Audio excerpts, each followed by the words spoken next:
Salut les amis, je vous souhaite la bienvenue sur Mastering AI, la chaîne qui vous aide à progresser en Python, mais aussi d'apprendre un peu plus sur le monde de l'intelligence artificielle et de la data chaque jour. Aujourd'hui, on va parler d'un outil très puissant, on va parler de N8N et on va l'utiliser pour développer ou bien mettre en place notre premier assistant. En fait, N8N, c'est un outil de création de workflow qui permet justement d'interagir avec plusieurs applications qui sont utilisées de nos jours dans le milieu professionnel. Que ce soit des applications telles que Gmail, Teams, Slack ou encore des applications des secteurs de marketing tels que HubSpot. Et c'est aussi un outil low-code, ça veut dire qu'il permet justement d'écrire du code en JavaScript ou bien en Python, mais Python encore en phase de bêta. Sa particularité, c'est qu'il est open source. Donc aujourd'hui, tu es capable d'installer N8N sur ta machine en local et faire tourner tes workflows. N8N, c'est un outil vraiment complet et comparé à d'autres outils que vous avez sûrement déjà entendu parler, tels que Zapier ou bien DBT, l'une des particularités, c'est qu'il a tellement d'intégrations. Il a plus de 1000 intégrations à tous ces outils-là. Donc, c'est presque sûr que vous pouvez trouver votre compte. Et en plus de cela, il intègre des nœuds tels que LangChain ou bien encore ChatGPT et même Hugging Face qui vous permet justement de connecter N8N à des modèles qui sont open source. Donc, vous voyez avec moi que c'est un outil qui est vraiment complet et avec ça, on peut aller très rapidement. Comme vous allez voir dans cette vidéo, on va l'installer rapidement en local. Et on va très vite mettre ensemble notre premier assistant qui va écouter les entrées de messages dans notre boîte Gmail. Il va prendre le message et récupérer notre conversation. Ensuite, proposer une réponse. On va utiliser ChatGPT pour générer une réponse. Et ensuite, on pourra soit créer du brouillon du Gmail pour vous permettre plus tard de venir modifier et cliquer sur le bouton envoyer. Ou bien directement envoyer le message. Là, ça dépendra de vous. Sans plus tarder, mettons tout cela en place. Comme vous pouvez le voir, N8N a tellement d'intégration. HTTP Request, c'est un nœud que vous allez toujours utiliser lorsque vous ne trouvez pas une application qui correspond à votre utilisation. Vous pouvez faire des requêtes HTTP pour pouvoir communiquer en fait avec cette application-là. Mais à part ça, vous voyez bien qu'il y a Telegram, il y a Slack, il y a Discord, il y a Gmail. Et du coup, l'intégration qui va surtout nous intéresser, c'est Gmail. Sans plus tarder, on va mettre en place, on va installer N8N déjà. Donc si je vais sur la documentation là, il y a plusieurs manières d'installer N8N. Nous, on va utiliser Docker. C'est vraiment ce que je vous conseille, c'est le moyen le plus facile d'installer N8N.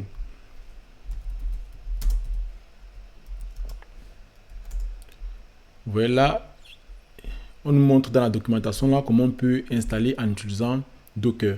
On crée le volume et ensuite on lance notre conteneur. Donc je vais ouvrir un nouveau terminal. Je vais créer un volume que je vais appeler N8N Data avec ça.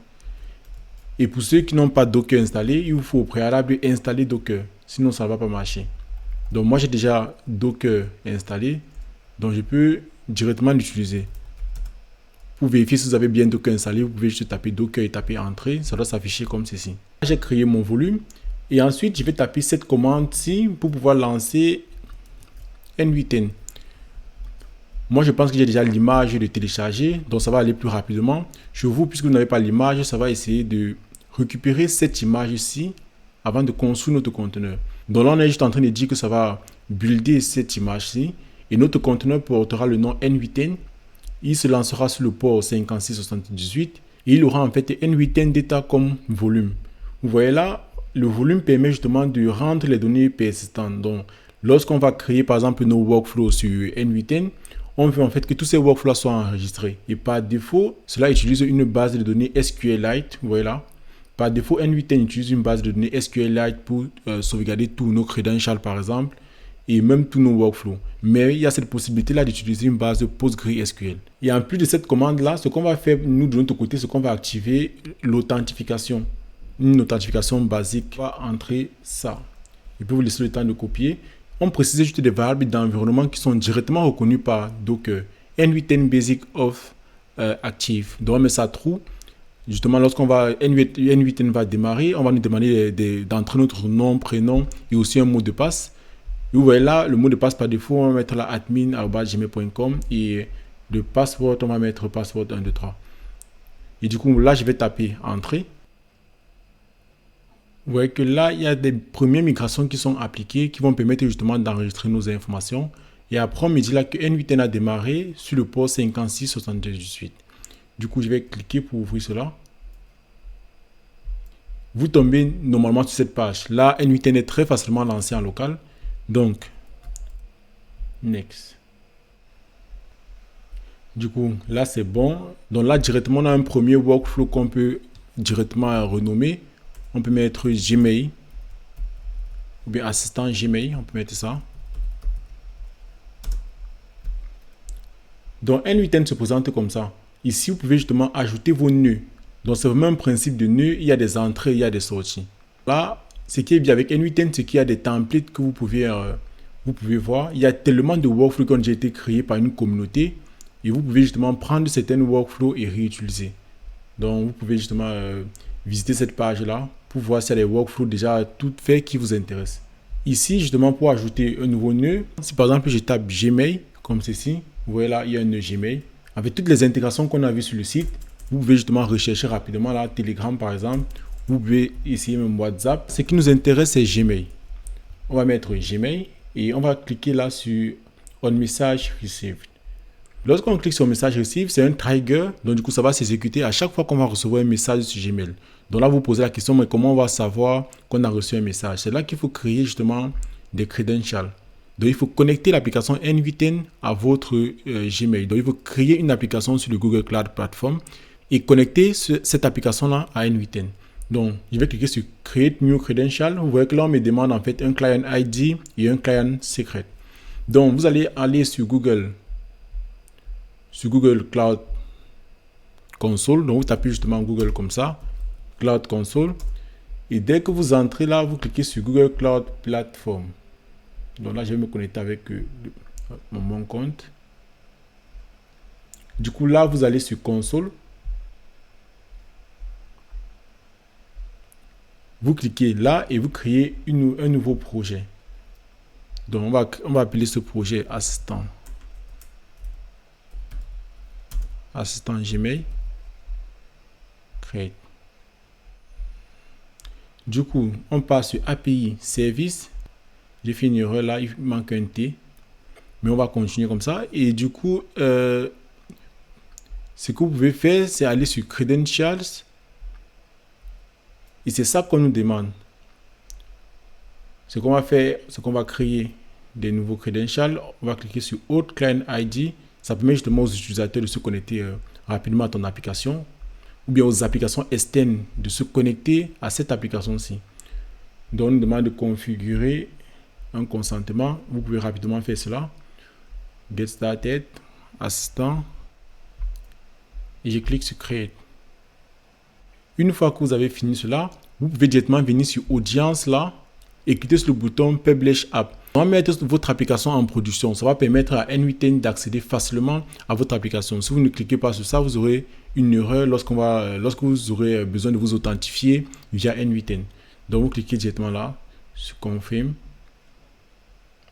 Là, OK, votre application est, voilà, il y a une production. Et vous pouvez justement rentrer, créer sur Credentials, Create Credentials. Là, maintenant, vous pouvez prendre Web Application. Vous pouvez laisser par défaut. Après, ça dépend de vous. Et ici, justement, vous pouvez ajouter une URI. On peut ajouter une URI qui sera autorisée à appeler notre application. Donc, du coup, là, ça sera localhost 5678. Ça, c'est en local, donc on peut faire ça. Du coup, j'étais ici. On peut mettre ça. Ou on peut juste mettre même localhost. Du coup, ici, je vais juste prendre l'URL qui est proposée là. Vous voyez que là, on m'a proposé une URL de redirection. Je vais cliquer pour copier. Et c'est ce que je vais venir entrer là. Donc, je fais CTRL V. Et après ça, je clique sur le bouton Create. Là, j'ai le client ID et le client secret. Je copie. Le client ID, il vient coller là. Je copie le client secret. Il vient coller là. Et là, on me demande de me connecter sur Google. Je clique dessus. Là, c'était ce compte-ci. Bon, là, on dit que l'application n'est pas vérifiée parce que c'est passé en mode de production. Là, je vais juste cliquer sur Advanced et je vais autoriser. Donc, du coup, je vais cliquer sur Go to Assistant Gmail. J'ai dit là, il a accès à mes mails. On donne tous les accès. Là, de toute façon, ce n'est pas un problème parce que c'est une application en local. C'est notre application. Je clique sur Continue. Et là, c'est bon. Vous voyez que là, mon compte a été connecté. Ok, du coup, là, c'est bon. Après, ce qu'il va falloir faire, c'est qu'il faut activer notre application Gmail. Du coup, là, on va arriver là sur API et services et on va rechercher la Gmail API et on va activer. Donc, clique sur Enable.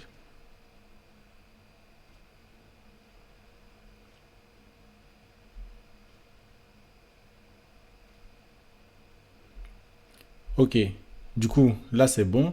Si je viens du côté de N8N et je teste là, ok. Voilà, ça m'a envoyé le dernier message que j'ai reçu. C'était justement un message de Gmail. Voilà, c'était un message de Gmail qui m'a envoyé un message de sécurité de la part de Gmail une fois que je me suis connecté via N8N. Du coup, quand on met en place un nœud, on peut directement tester le nœud en question. Comme j'ai dit, c'est un workflow. Il y a des entrées, il y a des sorties. Là, par exemple, à la sortie ici, qu'est-ce qu'on peut rajouter? On peut rajouter Gmail toujours, mais pour récupérer le thread.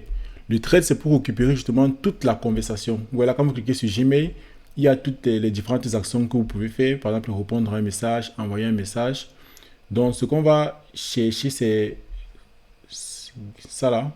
Non, ça c'est draft. Et ici, c'est plutôt thread. Donc, get et thread.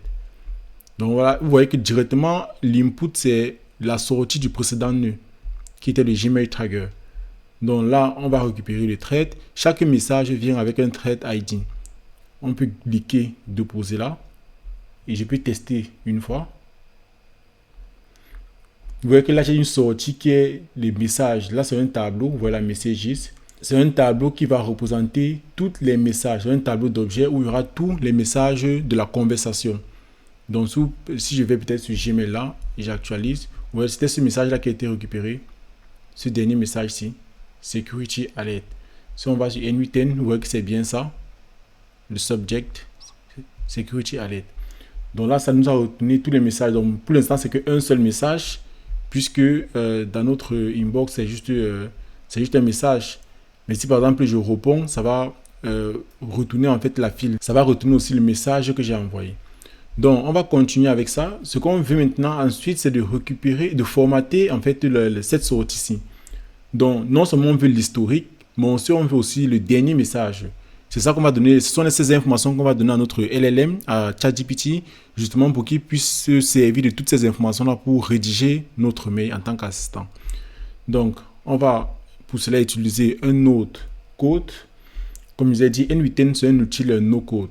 Ça permet justement d'entrer du code JavaScript ou bien Python. Ici, vous pouvez choisir Python, mais c'est en version bêta. Donc, nous, on va aller sur JavaScript. J'ai préparé un code pour l'occasion. Et voici le code. Si j'exécute là, ça me retourne ça. Donc, le code me retourne le dernier message et l'historique sous forme formatée. Donc, le message, par exemple, le dernier message, c'est de Google. On met l'adresse mail. Et après, le message en question, c'est ça. C'est juste cette entrée-là qui a été formatée avec un bout de code de JavaScript. Et en sortie, justement, on a le message formaté. Voilà, on retourne une liste toujours, une liste d'objets JSON. Donc, on vérifie juste que le message n'est pas vide. Voilà, c'est juste du JavaScript. JSON, c'est l'objet. On accède à la valeur message, qui est ça. Et du coup, là, on a une liste de messages. Et ensuite, ce qu'on peut maintenant faire, c'est qu'on fait juste un map et on nous retourne celui qui a envoyé. Donc, c'est le message.from. Vous voyez que from, c'est ça. Celui qui reçoit et aussi le sujet qui est subject. Et après, le dernier message, c'est généralement le message d'indice 0, donc celui qui est le plus récent. Donc, on accède juste à cela. Et pareil, on formate tout ça de la même forme, donc avec celui qui a envoyé le sujet et aussi le message en question. Et on envoie les deux. Donc, vous voyez là que notre code renvoie ça. Si je clique sur Back to Canvas, n'oubliez pas de faire toujours un CTRL S aussi pour enregistrer au fur et à mesure. Vous voyez là qu'il y a one item. Donc quand le message vient là, on vient ici, on récupère le thread, donc on récupère tous les messages. Et avec le code, on formate justement en fait le dernier message et l'historique de toute la conversation qu'on a reçue. Et ensuite, on a assez d'éléments pour faire appel à notre OpenAI. Du coup là, il y a plusieurs options qu'on peut faire. J'ai vu l'option Create an Assistant était dépréciée par OpenAI. Donc ce qu'on va juste faire, c'est qu'on va envoyer un simple message. Pour des credentials, il vous faut une API d'OpenAI. Donc, il faut entrer l'API là. Moi, je vais entrer mon API. Une fois que vous avez entré votre API, vous pouvez justement choisir votre modèle. Donc ici, on va utiliser GPT-4o. Donc ça. Et là, vous pouvez mettre justement les instructions, ce que vous voulez exactement que votre assistant fasse. Donc du coup là, on va mettre assistant. Et le texte, j'ai préparé un texte pour ça. Je vais coller là. Vous voyez que là, je lui dis qu'il est un assistant et il va répondre à mes mails de manière efficace. Donc cette conversation parle de, j'accède à l'objet à JSON là et je mets le sujet. Vous voyez qu'ici, vous pouvez justement avoir en fait un résultat de ce que l'interpolation, c'est ceux qui codent un peu en JavaScript, voir ce que ça signifie. Vous voyez que là, justement, j'ai accès à Security Alert et même après, j'ai accès à mon message, par exemple. Vous voyez qu'ici, à la place de last email, il me met mon message en question. Donc, c'est vraiment ça en bas que le modèle va recevoir. Une fois que c'est bien fait là, je peux cliquer sur tester. Voilà. Et là, il m'a répondu. Il dit bonjour, j'ai bien reçu une alerte de sécurité concernant l'accès à mon compte. OK. Du coup, à la fin, il signe cordialement email Jordan. Donc là, si vous voyez peut-être qu'il ne répond pas bien dans votre cas, vous pouvez ajuster ce prompt pour qu'il réponde exactement comme vous le souhaitez. L'objectif, c'est de pouvoir voir la méthode qui est utilisée. Donc ensuite, lorsque l'assistant a répondu, et aussi en passant, il y a ce concept de tools.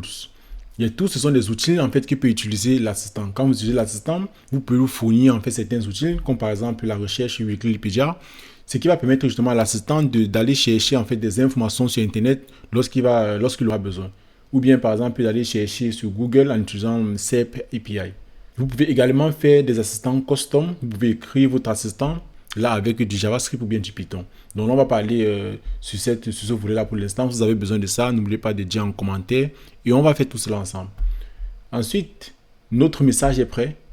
Ce qu'on va faire, c'est qu'on va faire appel justement à Gmail une fois de plus. Cette fois-ci pour envoyer un message. Donc là, vous voyez là, reply to a message ou bien send a message. Donc vous pouvez utiliser l'un des deux. Vous pouvez utiliser reply par exemple. Et pour ça, il faut le message ID pour répondre au message. Mais bien sûr, vous avez le message ID parce que vous venez là, le trigger qui a été envoyé, vous voyez là que vous avez l'ID du message. Donc, vous pouvez justement cliquer, déposer là. Ça va répondre exactement à ce message-là qu'on a reçu. Et ensuite, qu'est-ce que ça va faire là? Ça entre le message. Pour entrer le message, c'est le message qui a été rédigé par qui? Par OpenAI. Vous allez juste au niveau du nœud. Donc, vous voyez qu'ici, vous pouvez switcher entre les nœuds et faire juste des cliquer et déposer. Donc là, on va aller sur OpenAI. Voici le message que notre LLM a rédigé. Donc là, on peut mettre ça. Vous voyez? Et du coup, là, il suffit juste de cliquer sur tester pour que ça réponde au message. Donc là, on va cliquer sur tester. On va voir si ça va partir parce que c'est un message d'OpenAI. OK, là, ça met send. Du coup, on va aller sur Gmail. Je vais actualiser. Je vais aller sur message envoyé, sur send. Et du coup, je vais cliquer là. Donc voilà bien notre message qui a été envoyé. Mais si vous ne voulez pas envoyer un message comme ça, ce que vous pouvez faire, c'est juste créer un brouillon. On va pas obligé d'envoyer. Donc, qu'est-ce qu'on va faire? Par exemple, là, je vais rajouter un autre nœud Gmail. Mais je vais plutôt créer, vous voyez là, créer un brouillon. Je clique dessus. Et du coup, le sujet, c'est toujours le même subject là. C'est dans le trigger. Donc, je mets là. Et le message, je vais au niveau de mon node OpenAI. Et je prends le content. Je viens glisser, je dépose là. Je vais venir là. Ce que je vais faire, c'est que je vais désactiver celui-ci. Celui-ci, c'est celui qui a envoyé le message. Vous voyez là, reply. Vous pouvez juste éteindre un nœud comme ça. Et du coup, ça ne va pas s'exécuter. Par contre, là, je vais exécuter ce nœud. Je clique sur tester. OK. Là, ça me dit que le brouillon a été créé. J'arrive ici. Si je vais sur draft. OK. Là, vous voyez bien que j'ai mon message. J'ai mon brouillon qui a été créé. Là, je pouvais mettre aussi un tout. Donc ici, je pense qu'on peut mettre un add option. Vous mettez tout email. Et du coup, vous entrez l'email. Comme ça, l'email se met directement tout en haut. Et pour avoir l'email, vous pouvez justement aller sur ça et vous prenez. Du coup, on veut répondre à Google. On met là. Et si j'exécute à nouveau, par exemple, là, ça va me créer un deuxième brouillon. Hein. Donc là, si j'actualise.